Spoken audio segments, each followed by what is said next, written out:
Hi everyone, welcome to Lecture 9 for ESS 3. This is week 5, part 1. This is a shortened lecture. It's going to be much shorter than the other ones, as I know Tuesday was your second exam. So by the time you're watching this, I'm sure you've already taken your exam. So for our second to last lecture, it's going to be a bit shorter. We just have one topic.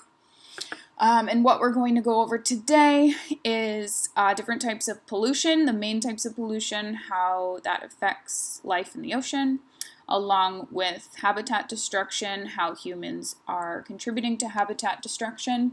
And then we're going to go over overfishing and overhunting, different fish species, how overfishing affects the ecosystem, how overfishing is done generally, and then how things have changed in the more recent past. We're going to go over just a little bit about some things that can be done in the long term, and then for each of us individually at the end. So this lecture is going to be really important for understanding and completing the last lecture assignment, the last discussion assignment, which will be on Thursday. So when we think about the ocean and things going on in the ocean, we have to think about who owns the ocean.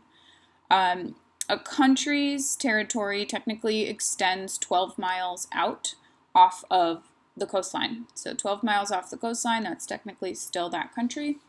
But we also have the exclusive economic zone. We call it the EEZ. So a country's EEZ extends 200 miles from the coastline.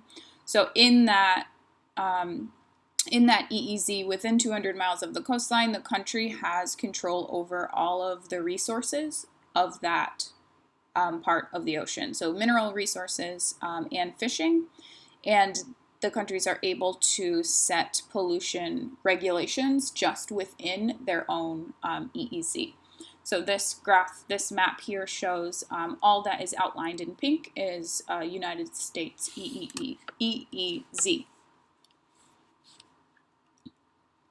So we're going to go over 3 of the main impacts that humans have on our oceans today. So we're going to talk about pollution and the main types of pollution, and then habitat destruction and overfishing. So this is just a little food web of plastic in the ocean. We're not going to talk much about plastic in the ocean today, but you can see here's plastic. It gets into our phytoplankton and then into our shrimp and larger creatures, into our small fish. You can see the plastic in their bellies, into the medium-sized fish, into the big fish, into the whales, into the fish that we then catch and eat, into our poor turtles, into the fish that are then eaten by the osprey. So you'll see the bird and the human also have little plastic shown in their stomach too. So what goes into the ocean ends up full circle within our own food web. So first, pollution. Pollution is the anthropogenic redistribution of matter or energy. So what happens is mostly at coastal areas. So coastal areas are the worst, the most affected, because the currents around the coast are going to transport pollution across very, very large areas. So a lot of pollution and pollutants can wash up on shorelines. So coastal areas are generally the most affected, at least by ocean pollution.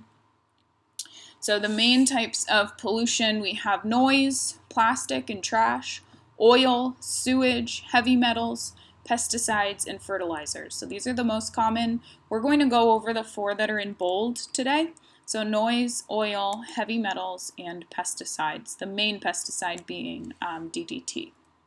So which of these pollution is energy rather than matter?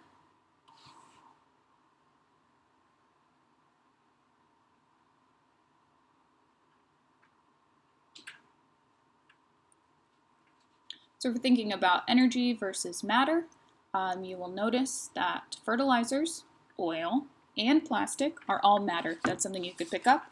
Noise is the energy pollution of this list. So when I talk about noise pollution, really we're talking about affecting the animals in the ocean that communicate using sound. So whales and dolphins. Whales and dolphins both use sound to communicate, and this can be really influenced by the noise that we've created with shipping and ships in the ocean, as well as drilling for oil and gas underwater. So the noise level in our ocean has actually doubled every 10 years. So the level of the noise has doubled due to us every 10 years. We don't quite know the effects of this noise on whale and dolphin communication and behavior. But there's a lot of studies saying that it's the noise that we're producing in the water is high enough absolutely to affect them. There haven't been any conclusive studies about how these animals are being affected. The next type of pollution is oil. So about 50% of the hydrocarbons or the oil in the ocean is natural, so released naturally from underwater oil seeps or gas seeps. So about 50% of what's in the water is natural and would be there no matter what. However, the other 50% comes from us. So most of it comes from boats, cars, and runoff from urban areas. So runoff being oil and gas that is on the ground and gets into streams from usually from rain. The rain will wash all of the oil into the streams. The streams then bring that oil into the ocean. Another 22% of that 50% comes from actually transporting oil. So trying to move oil from place to place, bringing oil to the US, for example. Leaks, spills, things like that due to the actual transport of oil. And then about 6% of that 50% comes from the extraction of oil and gas. So where we are digging and extracting oil and gas from underwater. So when you see this symbol here, you'll often see this on the ground, maybe by the vents that go down on the side of the street, bringing the water up to the ocean to help prevent flooding. You often see this because that water is going to go directly out into the ocean. There's no filtering, there's no cleaning of the water once it reaches that sewage system. So when you see this, that means be aware this water is going directly into the ocean. Anything you put in here is going to be directly brought into the ocean. So oil is a natural substance. It is biodegradable. So some oil is okay. However, it can be really harmful for wildlife. So when oil gets on feathers or fur, it's very, very sticky and thick. So it can be really dangerous for furry or feathered animals to be covered in oil. It's also very hard to wash off because you can't wash it with just water. Also, it can be horrible when ingested. So when animals eat the oil, not good for those animals. The oil spills can be cleaned from the surface of the water using skimming, using very absorbent materials. So there's certain materials that absorb oil and not water. So you can throw these sort of large blankets on oil that's in the water and it will absorb most of the oil. Also burning, that's something that can be used, so you can burn the oil on the surface of the water. More recently, there's been some tougher regulations, so this has really helped reduce the spilling of oil into our ocean. So these tougher regulations have made it harder for spills to happen because making sure that all the systems are less likely to actually spill oil into our waters. Because when that happens, things can be very, very, very bad. So this is an example of what I was saying when the feathers get coated with oil. So he's very sticky, very dirty, not going to survive very long in this state. Another part of pollution to talk about are heavy metals. So the most, maybe the most important, maybe the most understood is mercury.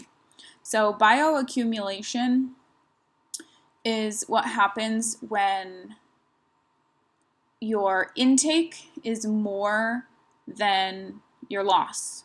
So what happens is over time you accumulate. This happens with mercury, and this happens to lead to biomagnification. So biomagnification is that the concentration of these toxic minerals, for example, mercury, moves up the food chain. So there's bioaccumulation and biomagnification working together. So the concentration of these heavy metals moves up the food chain, and it's going to be increasing as it moves up the food chain. So for example, here we have our algae. There is some mercury. Mercury is Hg. There's some mercury in our algae. Our herbivores come and they eat the algae. So the herbivores now have an increased concentration of mercury. Then our primary carnivores eat the herbivores.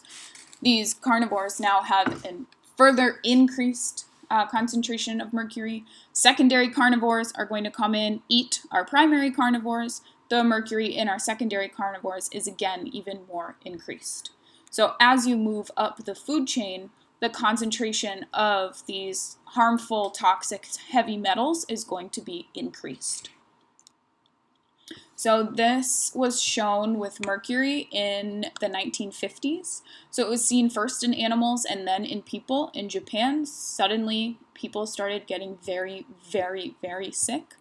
They would be numb. There was numbness in the hands and the feet, really weak muscles. Often there were issues with hearing, vision, and speech. And people ended up paralyzed and dead. It was horrible. And then it was also found that this can cause birth defects. So it was very, very, very bad for pregnant women. It was identified as mercury. So the reason for this insane, horrible, scary illness was actually mercury poisoning. So what was happening was there was pollution from a chemical plant, so mercury pollution, that was actually getting into the nearby waters and then into the food chain. So the smaller animals were absorbing that mercury, and then by the time the food chain increased to what we eat quite a bit, salmon, here's trout and tuna, albacore, halibut, the mercury levels are very, very high in those higher food chain organisms. So that is why you might hear that pregnant women and many others should be advised against eating too much fish. It's not all fish, and it's not to say you can't eat any fish. Of course, I personally love fish. But what this says is you should be careful about eating too much of the higher trophic level fish. So the higher trophic levels are where we're going to see that increased mercury level. So they make suggestions such as on this photo, or this figure, the higher trophic level fish, eat them less frequently, only a few times a month. Whereas the lower trophic level fish, there is an unlimited suggestion in terms of mercury poisoning. So now that we have a better understanding of this, we've been able to avoid the horrible outbreak that they had in the 1950s. So your risk of heavy metal poisoning really depends on a couple of things. So how much fish is in your diet? How much fish do you eat? And also how much of the toxic substance is in that fish? And then how toxic is that substance to people? So how bad is that for us?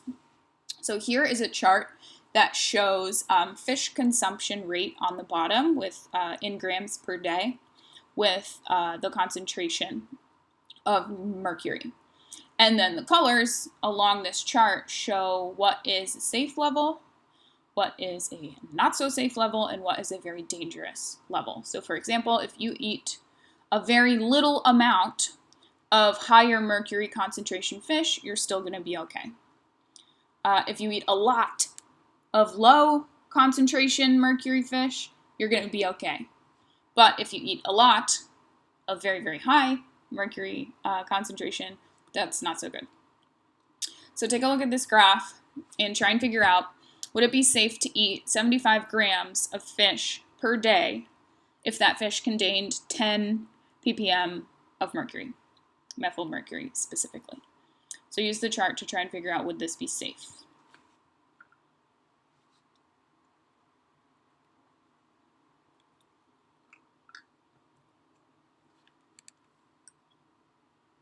So the way to read this is you would say, okay, my fish consumption rate, I'm eating 75 grams of fish per day, and that fish is at 10 ppm. Nope, very bad. You are in the danger zone. You need to stop eating so much fish. If you are still trying to eat 75 grams of fish per day, you could decrease or change the type of fish that you're eating. So instead of eating that high mercury fish, you could switch to something like tuna or swordfish. That has lower mercury concentrations, so you can eat more of that lower mercury concentration fish without having to worry. So the next pollution type to talk about are pesticides. So a big pesticide is called DDT. It was used very, very, very commonly starting in around the 1950s. Through 1972 when it was officially banned. What happens is this pesticide is sprayed on farms, agriculture land, and then it is eventually washed into our oceans.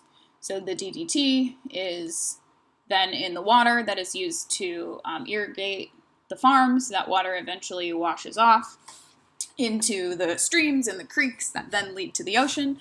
So this pesticide is brought with that water to the ocean. What happens then is it is biomagnified, like we talked about with the mercury, same thing. So the zooplankton, the phytoplankton are going to have a small concentration of the DDT, but as we move up the food chain, the higher trophic level things like the osprey that eats large fish is going to have a very high concentration of DDT. And this pesticide, it was found actually caused birds to lay eggs without eggshells or with very, very, very, very, very thin eggshells so that the eggs would break or get crushed before they could hatch. So it was really bad. The bird populations were declining significantly because of this DDT in our oceans. So the bald eagles that were in the Channel Islands in California, so here's us in Orange County, here are the Channel Islands. There was a large bald eagle population there naturally that actually died out in the 1950s because of DDT. The eagles were reintroduced to the area in 2002, and in 2006 there was actually the first successful nesting of bald eagles since the 1950s. So the population is hopefully going back up, starting to thrive again now that we have banned DDT completely. So those are the four main pollution types that we're going to talk about today: noise, oil, heavy metals, and pesticides. It can be very, very, very bad for the ocean life, and then also for us because we rely heavily on that ocean life for food. So for a second, let's do a little review. Why do fertilizers cause dead zones? So fertilizers often cause what we call dead zones in the ocean. Why do you think that would be? Read these answers and try and decide.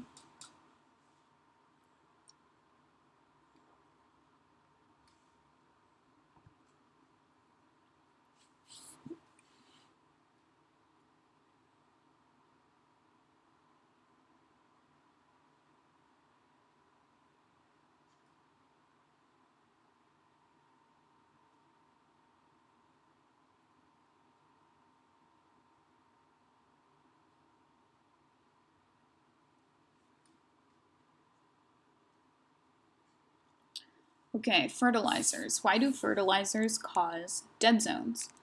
We can start with D. D is the funny answer. It is not true. Adding fertilizers to the ocean does not allow us to harvest more fish. Fertilizers are used on land and they get brought into the ocean. So fertilizers are washed from land into the ocean. It does not have anything to do with our ability to harvest more or less fish. So D is not correct. That's a funny one. A, let's see, fertilizers are toxic and kill ocean organisms. No, actually, fertilizers often have a lot of the nutrients that phytoplankton need. So that one's not true. Fertilizers sink and cover the seafloor, suffocating ocean organisms. Nope, fertilizers, it's not going to be enough to actually sink and cover the seafloor. There's not that much fertilizer, thankfully. It's also not in large concentrations in the water, but it is enough to cause very, very, very large blooms in phytoplankton. So as I said, the fertilizers often contain the nutrients that phytoplankton need. So where you have an increase in these fertilizers, an increase in these nutrients, you're going to have a massive bloom of phytoplankton, to the point where the phytoplankton actually use up all the nutrients in the fertilizers. But then what happens is all of the phytoplankton that bloomed, that grew all at once, are going to all die around the same time. So they will all die, they will sink to the bottom of the ocean, where they'll start to decay. Decaying uses respiration, which is going to use up all of the oxygen in the water. So what that means is there's no oxygen left, which is what we call a dead zone. So nothing's going to be able to live there, because these decaying phytoplankton that bloomed in huge amounts due to this sudden increase in fertilizers will actually use up all of the oxygen in the water. Nothing else will be able to live there. So let's talk next about habitat destruction. So we went over pollution. The next topic is habitat destruction, the next way that we are horribly influencing our oceans. The human population loves the coast for the most part, and the increased populations of humans along the coasts have resulted in a lot of loss of habitat, of natural coastal habitat, so wetlands, reefs, mangroves. A lot of what is naturally along the coastlines have been replaced by cities, towns, streets, neighborhoods, houses, hotels. So a lot of coastal habitat destruction has occurred just because humans are moving into the area and changing the land type. Another type of habitat destruction is actually underwater due to our fishing practices. So there's we do a lot of fishing on Earth. We love to eat fish. However, some of the common fishing practices are very, very destructive. So one of the most common is called bottom trawling, which is where you have these big weighted nets down on the bottom of the seafloor being pulled by the boat. So as the boat floats along, it's scooping up everything. It's actually physically scraping everything off the bottom of the ocean. So you can see here, outside of the net, it's nice and lush, but behind the net, this boat has scraped everything off the bottom of the seafloor. So this picks up everything. It destroys a lot of reefs, a lot of seaweed. Everything growing on the bottom gets accidentally picked up by these nets as well. So the area that has been destroyed due to bottom trawling in the ocean is actually equal to the area of all forests ever cut down by people. So it's a huge amount of the ocean floor that has just been ripped up due to our fishing practices. So here you can see this was a coral reef before the trawling went through, and then after, there's nothing left. So what happens, let's say, to that coral reef when the fishermen bring it up on the boat? The coral reef is not what they were looking for, but that trawling practice picks up everything. So there's a lot of what we call bycatch, which are the things they weren't looking for, but they got anyway. They're picking up everything, scraping everything off the bottom of the floor. What happens is it all dies, and then it just gets thrown back into the ocean dead. They keep the fish that they want, they put everything else back, which doesn't help anything. So that has really, really negative impacts on the ecosystems. You're essentially destroying the bottom of the ocean. That leads us to overfishing. So the third topic for today, fish are very, very important to the diets of many people on Earth. So it's actually billions of people on Earth rely on fish for the majority of their protein intake. However, overfishing has become a huge problem. So overfishing is what we call fishing and removing fish from the ocean faster than the fish can reproduce. So essentially, you're taking too many fish out, so you're depleting the number of fish in the ocean, meaning we're eventually going to run out. So this is a pie chart that shows the percentage of fish species in terms of what has been completely depleted, meaning there's almost nothing left. What's being overexploited, we're taking way too much. Here's fully exploited, means we are fully taking too much fish out of the water. And then moderately exploited or underexploited, which means these fish are actually safe for us to increase the amount that we're catching. That only makes up about 20% of fish species. So there's only 20% of fish species that are actually at this point safe for us to increase the number that we're catching. The other 80% of all fish species, we're taking too many. We're taking too much out of the ocean. They're not able to reproduce and keep up their numbers in the ocean because we're removing far too many.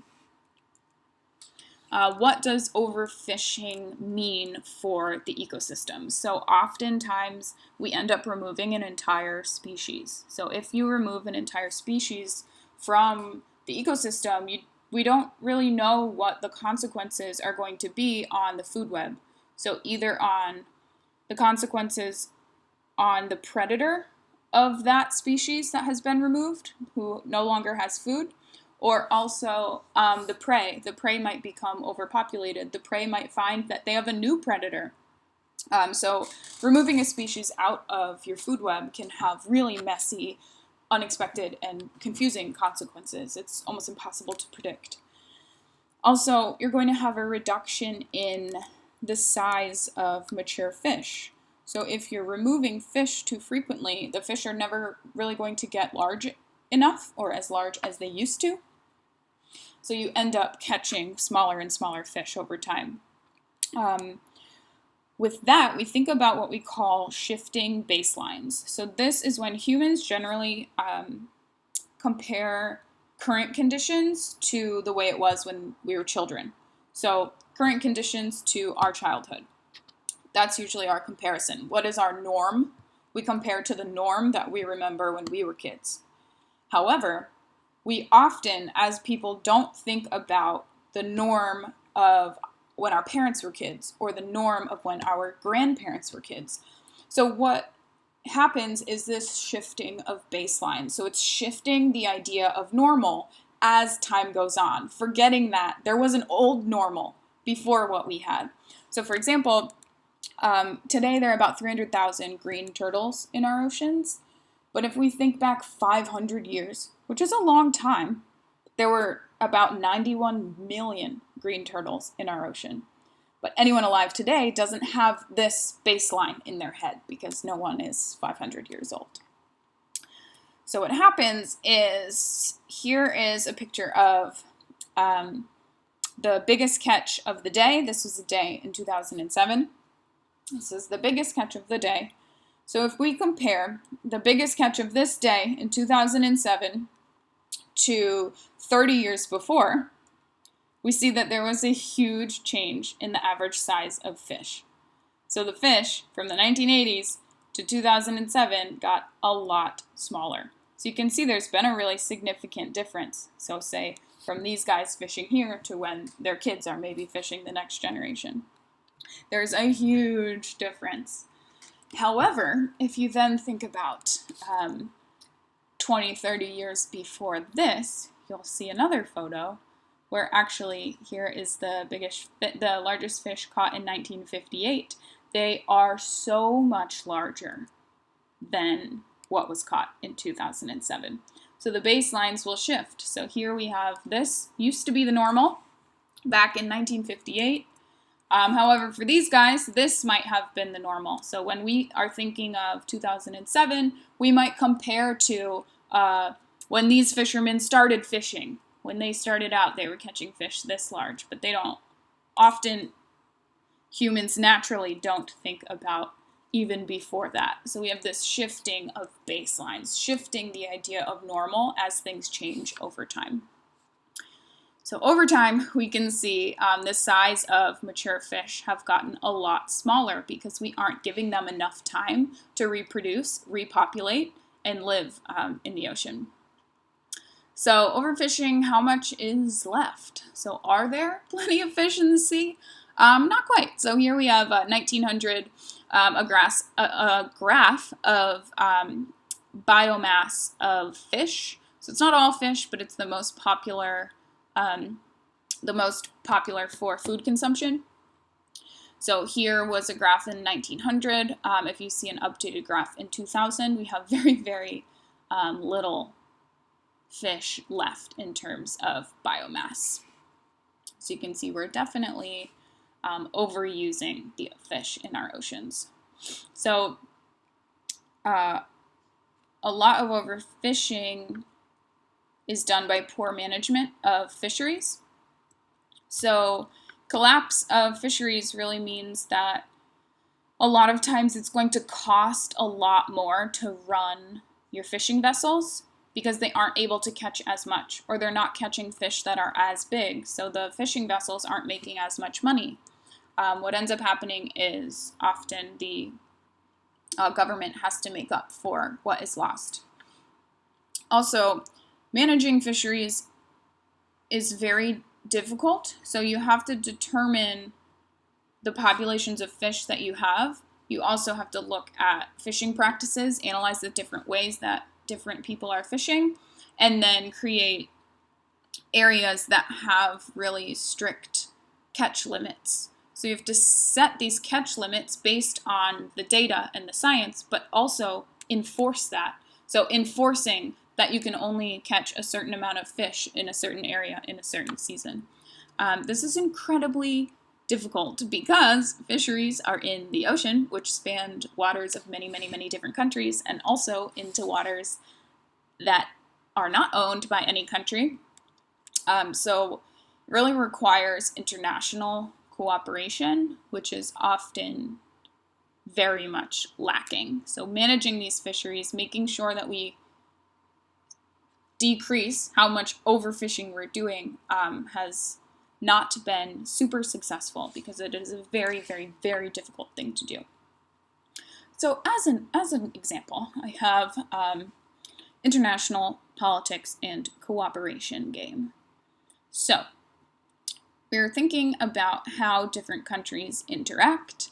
Let's say that you can choose either A or B. For every student in our class that selects A, everyone would get 0.01 extra credit points. So everybody gets 0.01 times the number of students that select A. So the more people that select A, the more extra credit that everybody gets. If you choose B instead, however, you are going to get 0.1 for you plus the total of everybody that chose A. So if you choose B, you're going to get what everyone else gets plus 0.1. Take a second and see which one you would choose. So this is on your lecture quiz, but it is not worth any points because this is an opinion question. Which would you choose, A or B?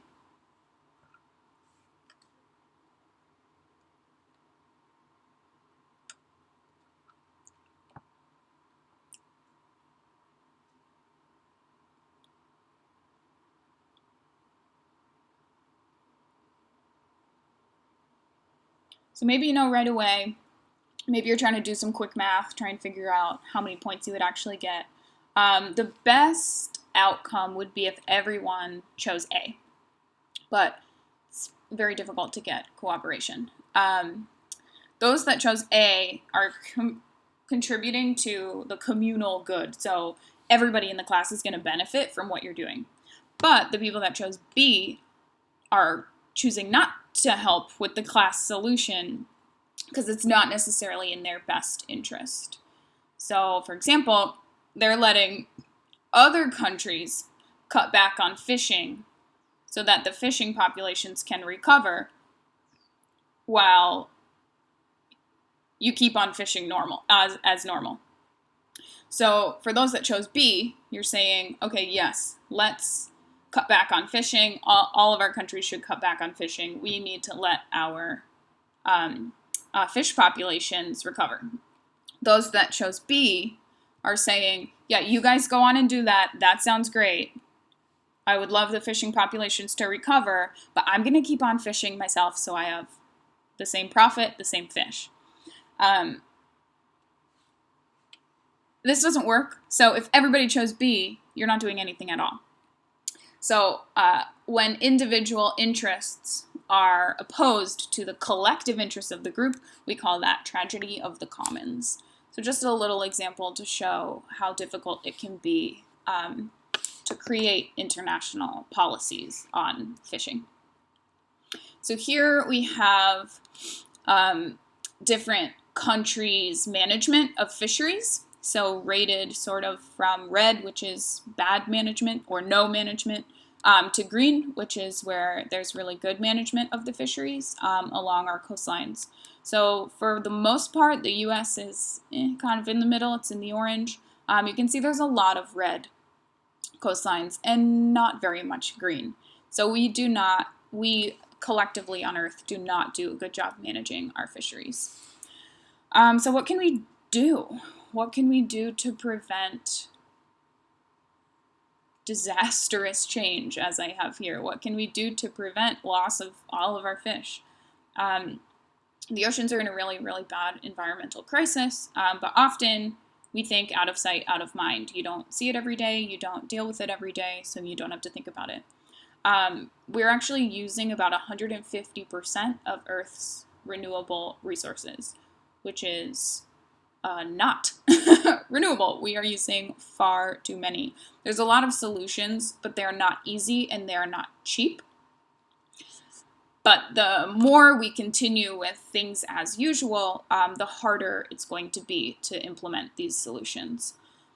To make fishing more sustainable, we would have to enforce laws that already exist. We'd have to completely ban really harmful fishing practices and establish large marine protected areas. So not even 5% of our oceans are what we call marine protected areas now. We would have to make that much larger. We'd have to eliminate fishing subsidies and then work on how to farm fish sustainably. So sustainable, healthy farmed fish, working on expanding that would also help keep our fishing sustainable. And then, of course, we would also want to limit the pollution that we put in our oceans, specifically fertilizers and harmful pesticides, because that is just going to negatively impact the fishing populations, and then it's just going to circle back to our food. So here is a map of all of the marine protected areas, or the largest marine protected areas. You can see that they are very small, so it's not covering very much of our ocean. But there are some, for example, the green is a no-take marine reserve, so you can't fish there. Yellow is there's some. Blue is some other type of marine protected area, but this does not cover the majority of our globe by far. It's only about 5% of our oceans. So what can you do? So the other slide was really what can be done long-term, big picture, but what can you do, you in my class? You have a lot of power as a consumer. So a lot of the fish species that are affected the most are due to consumer demand, due to the fact that we want to eat that fish. So that fish is going to be overfished, and it's probably going to be really expensive. So you can make informed choices about the seafood that you buy and eat, also about where you buy it. Some ways to do this: choose less plastic, buy goods with less plastic packaging. Also participate in beach cleanups. I know they have monthly beach cleanups in Newport, in Laguna, in Huntington. Also avoid using chemicals and oils which will drain into the ocean. Also think about your sunscreen. So there's some sunscreen that is reef safe or ocean safe because it doesn't have the harmful chemicals. If you're going to go swimming in the ocean, think about the sunscreen that you are adding to the ocean. The last thing would be raise awareness. Among other people, support legislation that is going to address ocean issues. So this link here, if you want to look, it is an app. You can go in, you can actually type in your favorite type of fish. So let's say it's mahi-mahi. You can go in, type in mahi-mahi. You say, I live in California. And you can look up how affected or how bad that fish, eating that fish is for our oceans. So it will tell you it's moderate, it's really bad, or it's good. And then it also gives some suggestions. So if you really like wild-caught salmon, it's going to say, why don't you try farm-raised Atlantic salmon instead? So it's kind of fun to go in and look up your favorite fish, see what you're doing. Students usually get really excited when their favorite fish are on the good list. The one that you like to eat the most is actually on the list that's okay. But there's quite a few that are on the list of you should limit how many times you eat this. So it's not saying for your health don't eat this, but it's saying for the future of our fisheries in our oceans, maybe only eat it once a month instead of once a week. Let those populations increase. So that is all I have for you today. For our very last class on Thursday, we'll get into climate change and specifically ocean acidification, and then what is going on with our oceans, warming oceans, and some sea level rise. So I hope you enjoyed it, and I'll see you on Thursday for our very last discussion assignment.